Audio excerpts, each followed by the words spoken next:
Hey guys, I'm here under my bright lights to show you my new earrings. I just finished another pair of the fringes using the new Fringe Discs.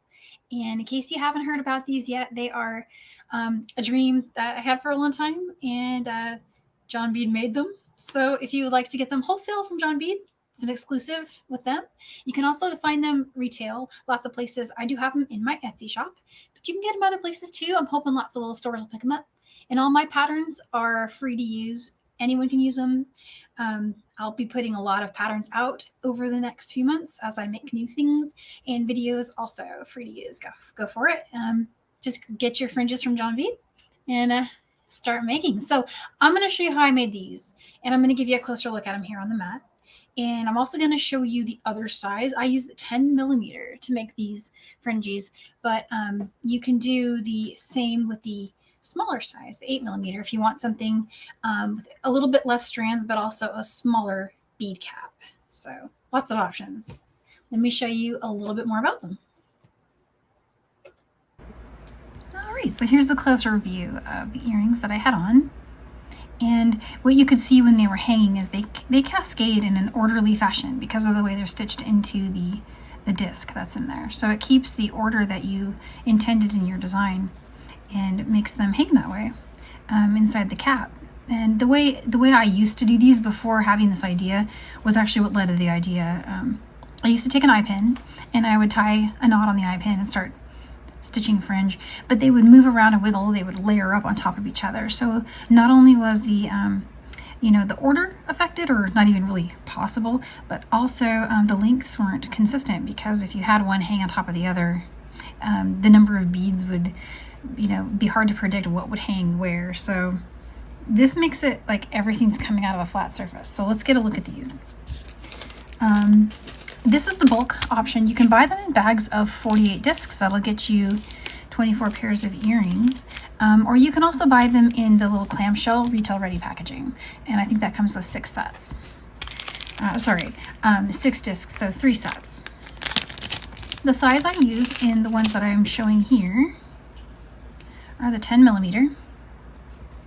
And these have an inner and an outer ring. And in my video here, I'm going to show you stitching. I usually like to stitch the inner first and then the outer ring. And then you bring a pin through. And let me show you that really quick. So here's just a regular head pin. You bring it through the center hole, and then you bring that up through your bead cap. And so that's the basics of it. You can really make this your own. So in a lot of the designs I was doing, instead of a head pin, I would use an eye pin, and you could hang something from the eye pin. It'll be in the very center of your fringe. So you could put a chain and then like a crystal at the bottom, or anything you can dream up. Let me show you really quick the 8 millimeter size. I'll do another pattern and tutorial. I mean, certainly probably more than one, but I'll get one out to you guys within the next week or so, showing just the simple 8 millimeter. And when I'm saying the millimeters, what I'm talking about is the diameter. And that's important for what bead cap it'll fit in. We do have some patterns for making your own bead caps with seed beads and things like super duos, but and there'll be more of those as well that I'll be releasing. But I wanted to show a quick video today where you can use a cap. So what kind of cap should you look for? There's lots of them out there. Some of the ones I found that worked, I'm going to show you right now. So any 8 millimeter bead cap will work with the 8 millimeter disc. The goal is to have a little bit of space. This is more space than is needed, but if you want to hide the disc, meaning not see the disc, it can help if your cap is taller than your disc. So it needs to be about 1.5 millimeters deep.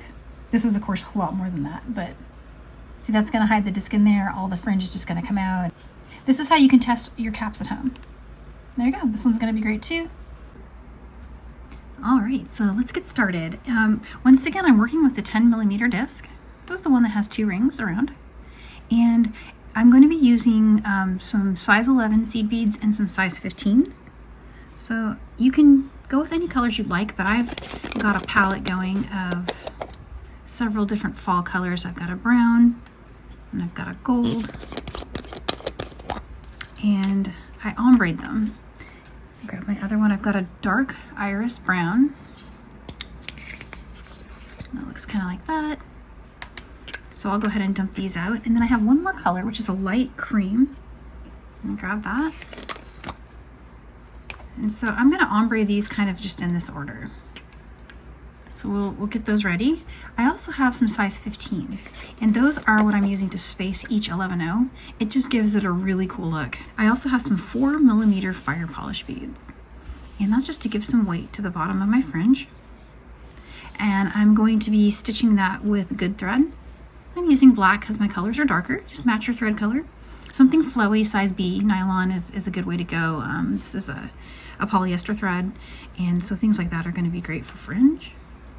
At the end, after you've got all of your fringe done and we've tied the knots on the top of the cap and it's ready to go, we're going to take the head pin, and this is just a 22 gauge head pin, bring it through the center hole, which is left empty when we're stitching, and bring that through, and then you just bring it up through your bead cap, and it'll sit inside the bead cap.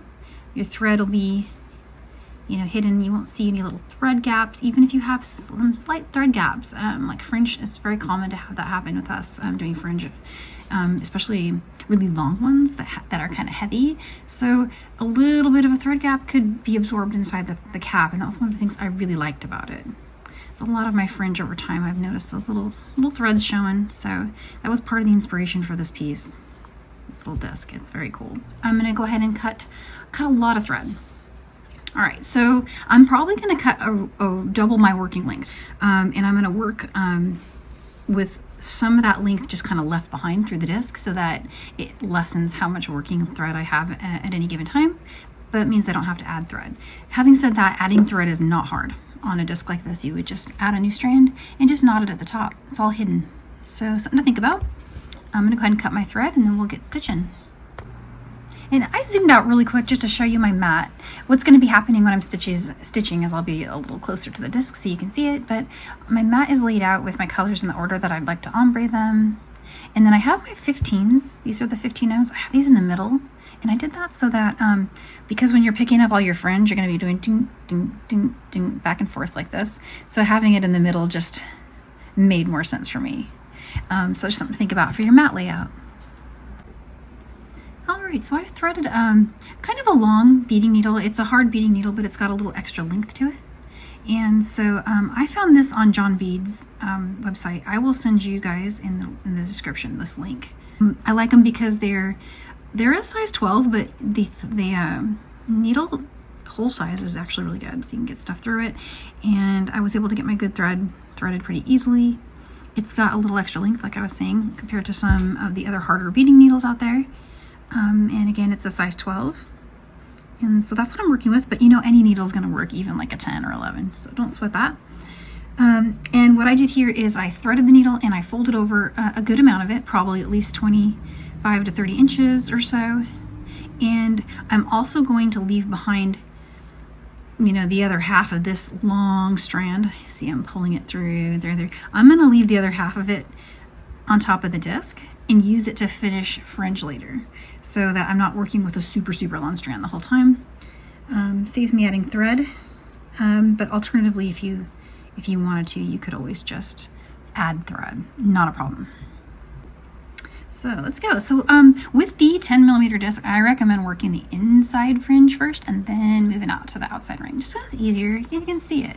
If you work with the outside first, you got to kind of, you know, open the curtains to see inside to get the middle ring, and it's possible, and I actually have done one that way just because I wasn't thinking ahead and it worked fine, but I think there's some ease to do in the middle. So like I said before, I just brought down about half of my thread length through the disc, and I'm gonna leave this other length up here behind to work with later on the latter half of my fringe.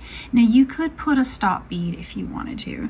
I haven't been doing that. I've just been kind of holding it, working, bringing my thread back up. But if you wanted to put a stop bead on the side you're not currently using, you can do that too. So what I did for my pattern for the center was I started with blocks of 7 beads.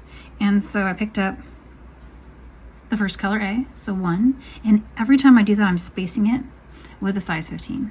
So there's 1, here's 2, here's 3, and 4, here's 5, and 6 and 7. 7 beads there. Slide that down. Still working with a pretty long strand, so it's going to be a lot of sliding. And I'm going to now put another 15 on there just to kind of finish that up. Start with 7 gold. There's 7 here.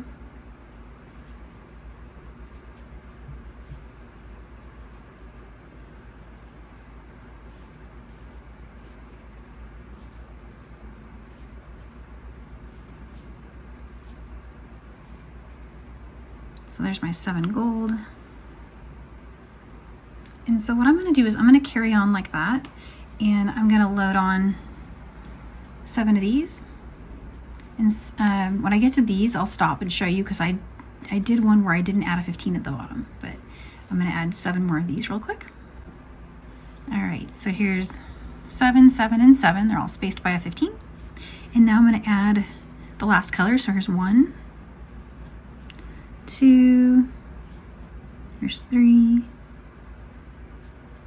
4, 5, 6, here's 7. And before I add the 15 down here, what I did for, it was kind of a cool look, is I brought on the fire polish, and then another one of the 11 O's, and then a 15. And that just ended up looking kind of like a, I don't know, the ending, it just made the end look really kind of symmetrical, I guess. So you see how it kind of comes out like that.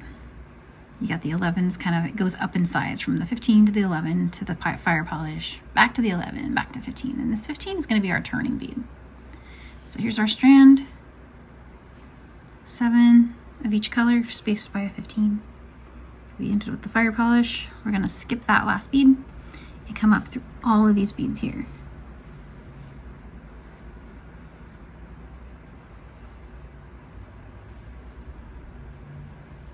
And something I do with fringe is I lift it off the mat a little bit.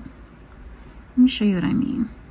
So I will lift it up and just look at it and make sure I didn't miss any beads. If you lift it up like this, they'll hang and you'll see that you missed one.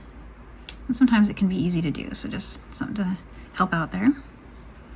And here's the rest. Let's go through those. Again, I'm kind of just lifting it up off the mat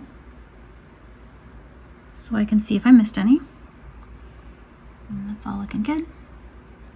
Okay, back up here at the disc, I'm going to go right back through the same hole that my thread was coming down from. And then I'll just tighten up my fringe. And one of the ways I like to do that is I'll just kind of grab the 15 at the bottom and then pull that working strand up.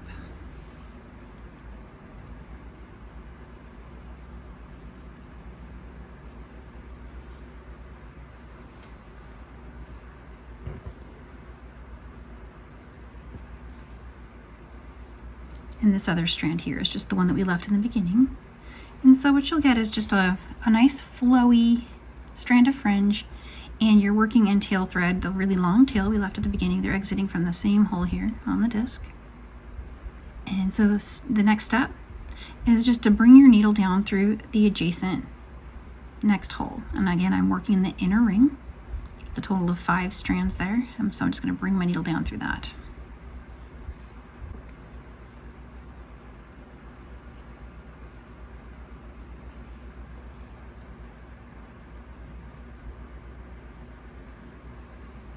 And just bring that all the way through. And now I'm ready to load my next strand of fringe. My next pattern is a repeat of what we did before, but I'm going to increase the counts by 1 for each of those segments. So remember, we did 7 with a space of 15 and then we did 7, 7. I'm going to do 8 now. And once I've got that loaded, we'll pull the strand through again. All right, and so there's my 8, 8, 8. Here's 8, and then I went to the fire polish, then back to an 11-0, then a 15. Slide that on. Skip that 15. That's going to be our turning bead there at the bottom. And let's come back up through all those strands. Sorry, all those beads. Just Just being careful not to skip any. So always kind of check.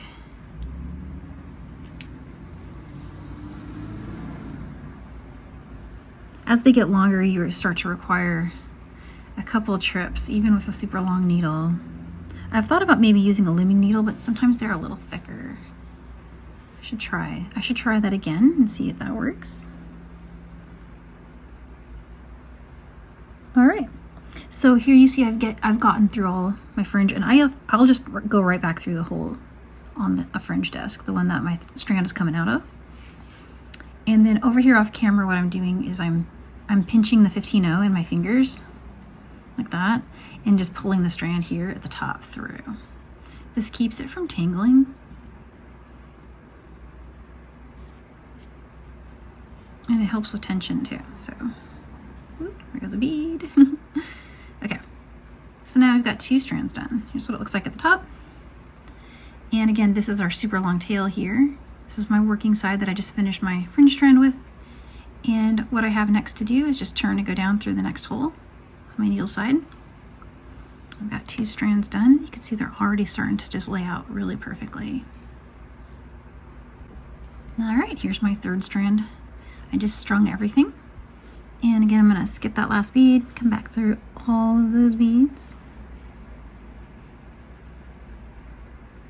And in this strand, I've kept the convention of spacing them with a 15-0, and I've increased the count by 1 since my last strand. So each of these has 9 beads. Each color segment has 9, spaced by a 15-0. And again, this pattern will be in the description for you guys if you like it. Okay, so got through those, right? And I'm here, see where it's exiting from the fringe disc there, and we just want to go through the same hole, the one we're exiting. And one thing I also wanted to mention is it can help not to puncture your thread, and it's good not to do that. By just kind of, see how I'm pulling it a little bit to the opposite direction so that I can go through. I can see and that I'm not hitting it with my needle. You could also go through with your eye side of your needle if you're really worried about puncturing. That might be the way to do it.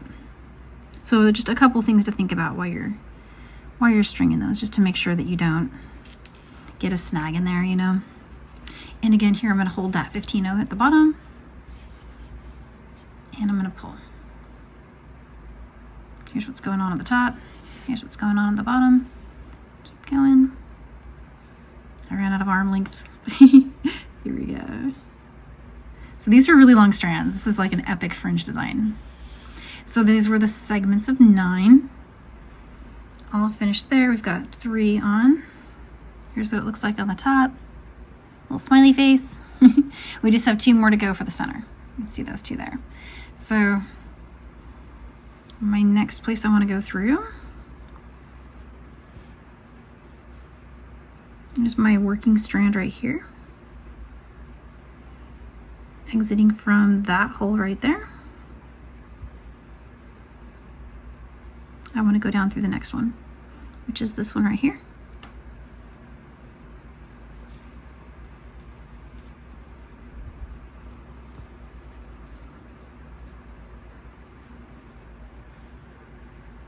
Just make sure I don't get a tangle. And now I'm ready to string my next strand.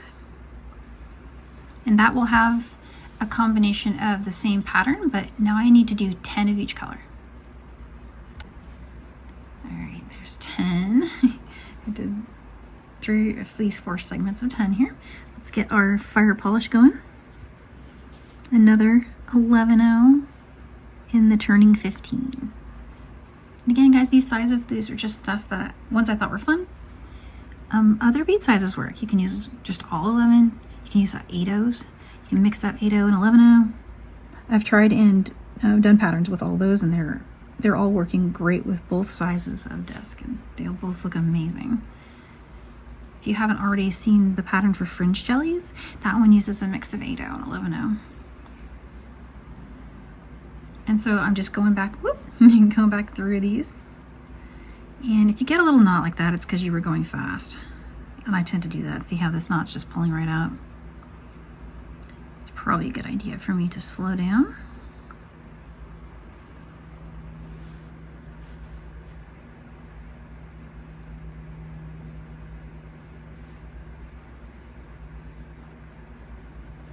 These are kind of epic. They take a long time. Okay, get through there. All right, and this got a little tossed around there with my knot, but let's take a look and see. I'm exiting from that one, and I want to go back through the one I'm exiting from. So just go through that. Just being careful not to puncture my thread. Looks good. Okay. And now it's time to come back over here, and I'm just pinching that 15-0 in my fingers while I pull this through to tighten everything up. And bring that in. All right, let's take another look at where we are. We have one strand to go for the inside. So here's the top of the disc. You can see we filled in all but that one. And here's our fringe strands. And they're so beautiful, look at that. So let's get the last one on for the center, and then we'll work the outside. So I've got to turn and come down through that last hole there. And then we'll string the longest row of my fringe. All right, so this will be the longest strand that we've got. It's counts of 11 for each of these segments. Each of these colors is spaced by a 15-0. Skipping the last one. Let's go back through all of these. This might take us a minute.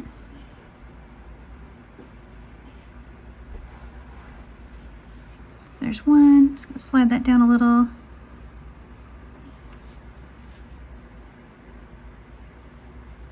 There's this one.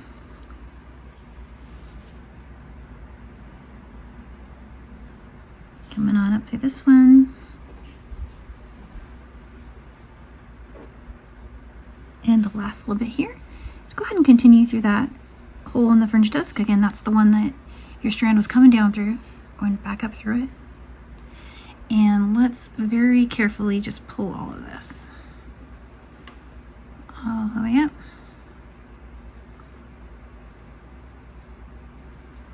And there we go. Okay, so the inner layer is complete. Here's what it looks like on the top. So we filled all 5 of the center holes. And remember that middle hole's where our head pin's gonna go. So I'm leaving that open.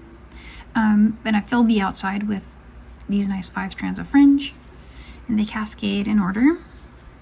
And then what I might do is an optional step here. Let me show you a little closer. With super long strands like this, it can be a little challenging to do, but you can do a little bit of a knot, like a nice double knot here, to combine these before we proceed with the outer row. Not required, but you can do it if you'd like to. I did it on my first one, so I think I'm going to repeat what I did. So just crossing this over, and then I'm going to bring one of the strands through it. And then it's going to take me a minute, but I got to pull that all the way through. That's my needle side, so just being gentle. Still have the needle on there. Okay, so there's the first part of that square knot, just coming right down. Don't tie this tight. Make it nice and gentle. You don't want to cinch up your fringe. This is really flowy right now, and I love to keep it that way. So I'm not going tight with this knot.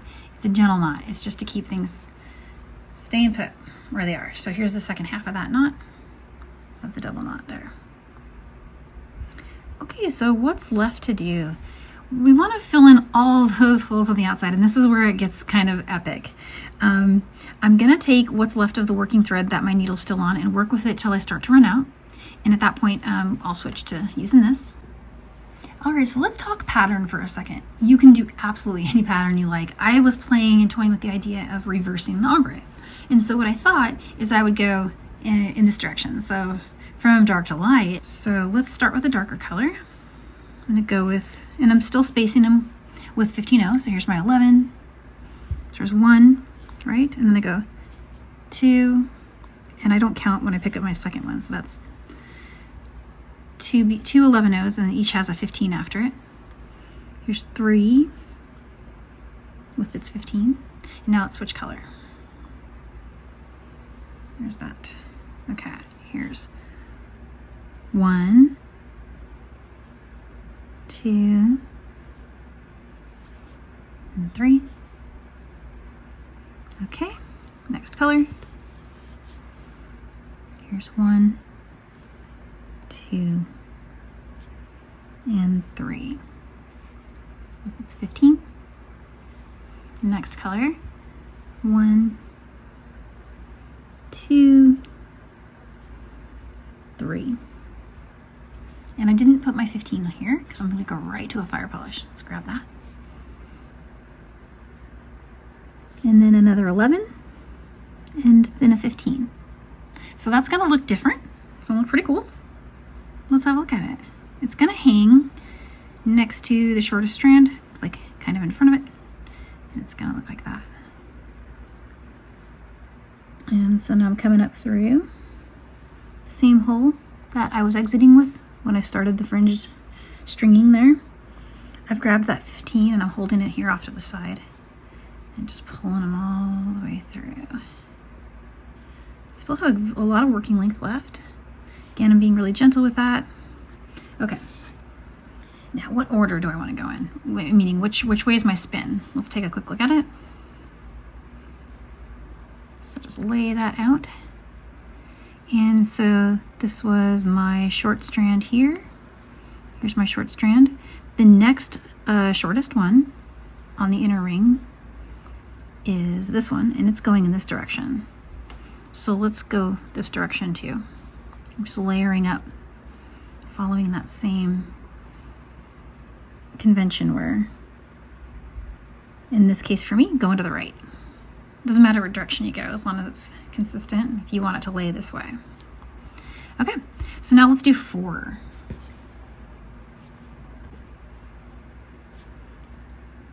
2, 3, and 4. So you can see it there. I did counts of 4 this time instead of 3. We're just going to go up by 1 every time we add one. Here's our fire polish.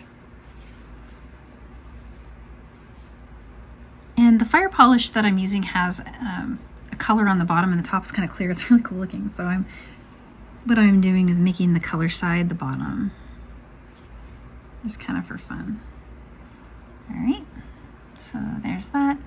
There's the 15. Let's skip it. Wait, skip that one. Here we go. Back up through those.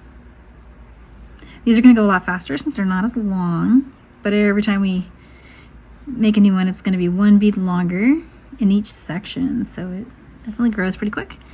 And through all the beads, and then back up through that same hole on the fringe disc. Let's bring that up. And again, off camera here, I'm just pinching the 15-0 at the bottom so it can pull right up like that. Now let's make a turn down through the next hole. And every time I do this, I just kind of hold it up and look at it. See how cool that looks. It's a little hard to show you guys on the camera from a top view, but you can see it's starting its cascade going in that direction. Looks really neat. Okay, so I'm gonna stop the camera here, and what I'm gonna do next is I'm gonna create the next strand of fringe.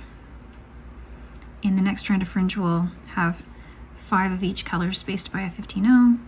It'll end with a fire polish, it'll come back up. And I'm gonna finish that around, so it'll be 5, right? And then 6, 7, 8, 9, 10, 11. There's number 4. It's coming on, there's the next one. So just keep adding, and they'll swirl around in front of the ones in the middle.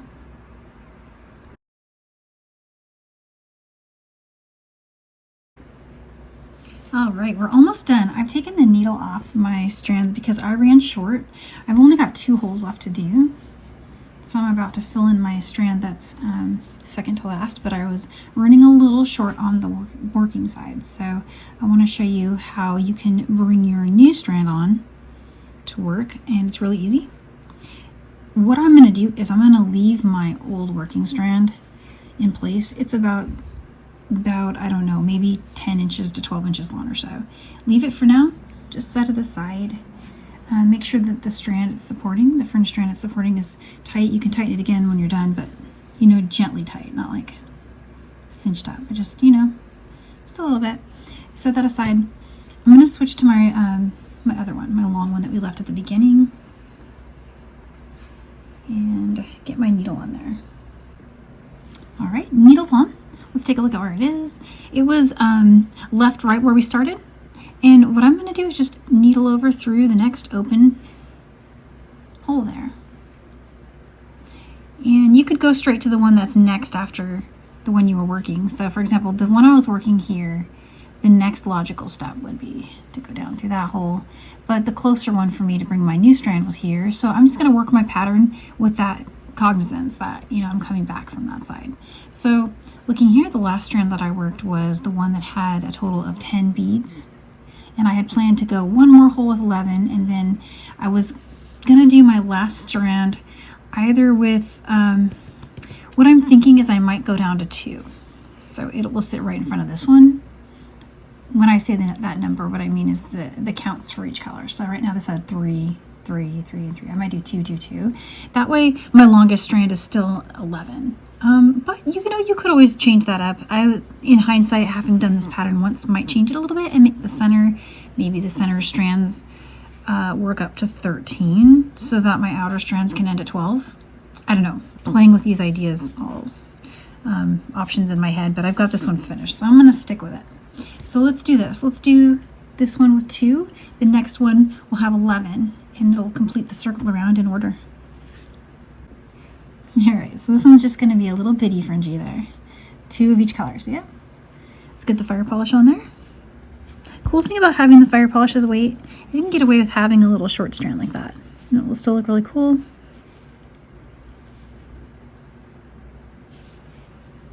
Oop, I lost my 15, sorry. There it is. Alright, so I got that. Slide that down. And here we're going to do the same thing, just skip that 15. Come back up through all these beads here.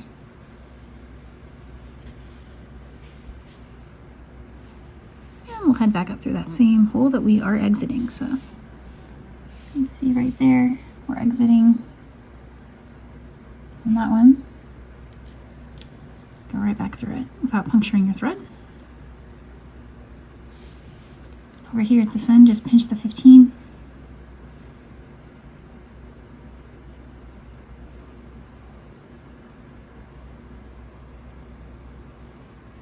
There's a little bitty strand. Okay, now we have one more left to do. It's this one here, see it? Turn and go down through there. All right, so the counts on this one are going to be 11 of every color. And then we'll make our turn. All right, this is the last one here. And I'm going to go back and go through all of these beads. Okay, so through all those, I'm gonna come up back through this hole right here, just our last hole in the fringe disc that hasn't gotten something in it, with the exception of the center. We know the center is gonna be something special, right? A head pin or an eye pin if you want to drop a chain and a crystal down it. So much you can do. These are really cool. And I've got a little strand hanging out there. I want to fix that. We go and pull. So what do we have? We have all of the outside ones done and all the inside ones done. So we've made a complete circle. And this is where I jumped my thread from in to out with both of those strands. And let's just do a very gentle double knot. Be real careful with this one that you don't over cinch your fringe strand, pulling too tight. But just do a gentle double knot here. Here's one.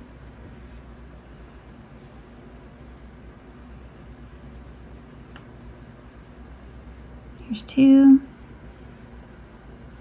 And here it is. It looks really cool. I'm going to try to get some really great photos of it hanging so you can see how it lays, but I'll post that right at the end of the video. You know, something kind of like that. And so here's what we have left to do before we can suspend it. We got to make sure everything appears good. Now, I did double knots, and I'm happy with that, but if you wanted to, you could do a couple more. You could also put a little dot of fabric glue. So something like this sort of fabric glue here. Don't go crazy. You don't want it to like make your beads stick to the disc on the other side, but if you want to just put a dab on the knot, we have 2 knots going there. That can't hurt. I wouldn't use something like, you know, some threads can be damaged by some glues. And so if you go with a fabric glue, you can't go wrong because it's meant to go on fabric and it's not going to burn it or anything. Because you want these to last, right? So I'm going to put a dot of glue on that, and then we will get a head pin and put it into the cap.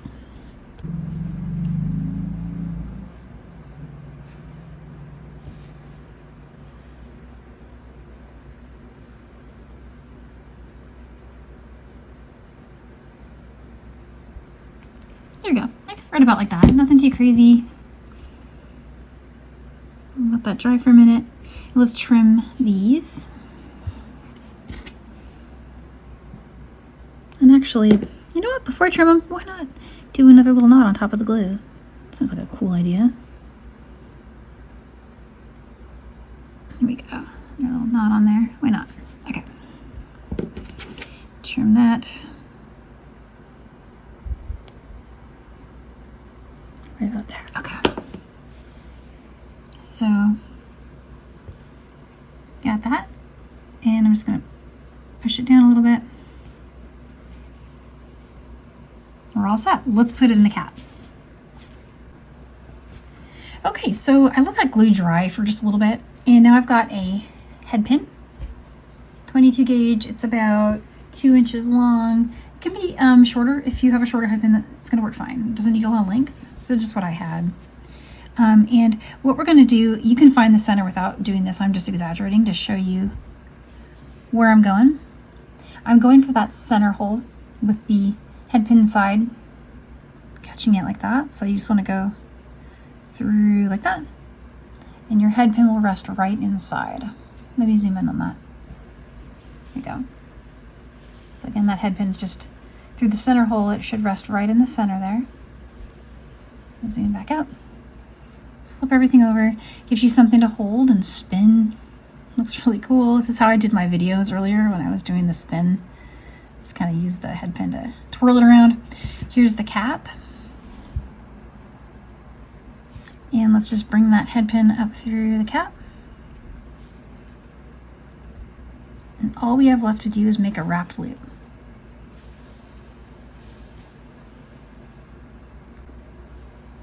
Okay, so here's some round nose pliers. And I'm going to bring these down pretty tight against the cap. I want it to sit right on the inside, really tightly. And the way I like to do my wrap loops is I get my chain nose pliers to be kind of right at the edge so that this part I'm going to do here where I fold over, that's the place where my wraps are going to sit. So you got a little height there for those wraps to sit. That makes sense? And then from there, you've got your pliers in that position. Just rotate them up. Bring the head pin up a little bit, like that. Slide those down as much as you can and form the rest of your circle. So it's not focusing. Hang on one, guys. I'm going to see if I can make this better. That's 2. Let's go out. There we go. All right, so I'm just kind of getting it to sit like that. All right, and now I'm gonna grab some chain nose. Got some, actually, here's some square chain nose. Hold your loop in place with that. Make sure everything's tight here, and then let's start to do our wrapped loop. And I'm gonna make this wrap loop go tight down against the cap so that it holds the disc flat inside the cap. So I got room for 3 wraps there. Let's trim it with some flush cutters.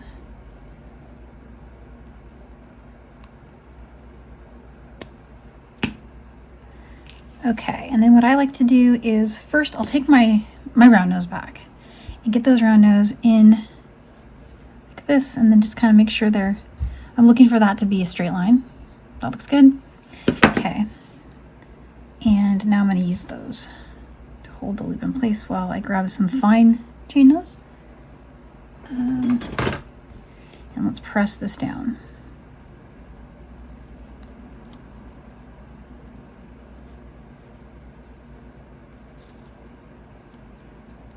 All I'm doing is just pressing that tail down. So now we've got, let's get in small on that. That press down, that's the back. It's my front is where I crossed over. And all my fringes here. And just to give you a really good look at how this looks from the underside, you really don't see that cap. It's all covered up with our fringe here. I'm just making it messy so you can see everything going on. Kind of see it hidden there a little bit, not too much. So we'll get an ear wire on this, something really pretty. And there's your beautiful fringe earring.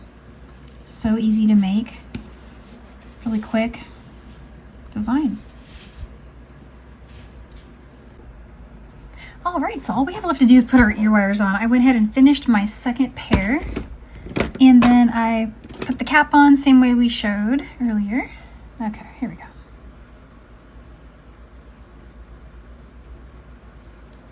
I'm just making that a little closer there.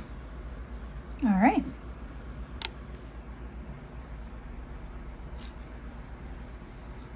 Let's try them on.